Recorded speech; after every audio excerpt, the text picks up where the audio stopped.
Right now, there is uncertainty over if the Minneapolis Police Chief Brian O'Hara will be approved for another term. Now, the City Council, they will be reviewing two big cases that the chief has been facing scrutiny over. Let's get to the live desk with our Barrett Leone. She has a look at those cases there, Barrett.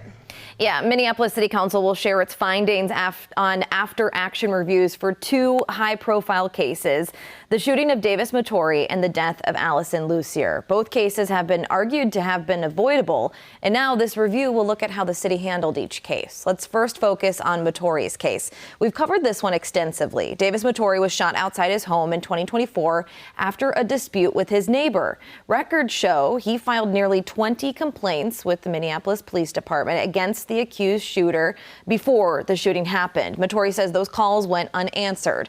In the wake of the incident, Minneapolis Police Chief Brian O'Hara pledged a full review of the department's efforts leading up to the shooting. O'Hara is saying, quote, "Under my leadership, we will be a learning organization," adding, quote, "The presence of hard work is not enough when we are all working to build a better department. We must continually review our actions to ensure we are doing and being our best."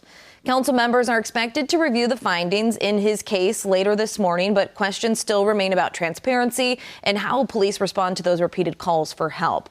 The meeting looking at this review starts at 10 o'clock this morning. But again, Moturi's case is just one of two under review. The city's also looking at the death of Allison Lussier and will break down the controversy surrounding her case in the next half hour here. Yeah, we know many in the City Council not been supportive of the chief, but the mayor certainly has been. Mm-hmm. So, all right, Barrett, thank you. Calls for help seemingly ignored. An internal Minneapolis review is set to reveal answers in two high-profile cases this morning. Let's get to the live desk. Barrett Leone joins us with these cases at the center of this review. Barrett? Hey, good morning, AJ. Heather, we told you about Davis Moturi, a Minneapolis man who made nearly 20 reports against his accused shooter before the crime happened. Another case at the center of this review is the death of Allison Lussier, who was found dead after multiple domestic violence reports were filed. Now, later this morning, the city will look at how these cases were handled.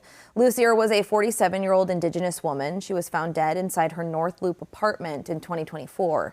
Investigators say she'd suffered a head injury and had fentanyl and methamphetamine in her system, but the medical examiner could not determine an official cause of death.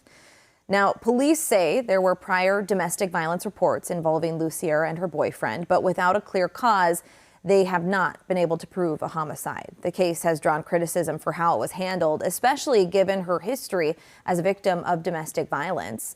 Police Chief Brian O'Hara has defended the department's investigation, but recently apologized for previously characterizing the amount of drugs in her system at the time of her death as, quote, massive.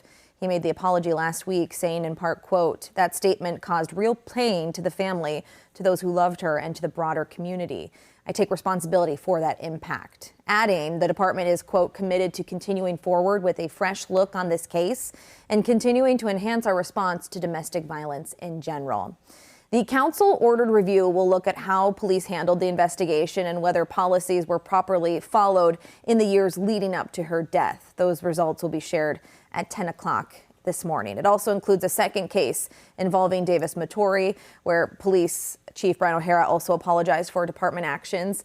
Both have drawn scrutiny against the police department and the chief, all as Chief O'Hara seeks another term. Yeah, and we know that Chief O'Hara does have support from the mayor, but it's the council where there's a blockade right now. We appreciate that update, Barrett. Thank you.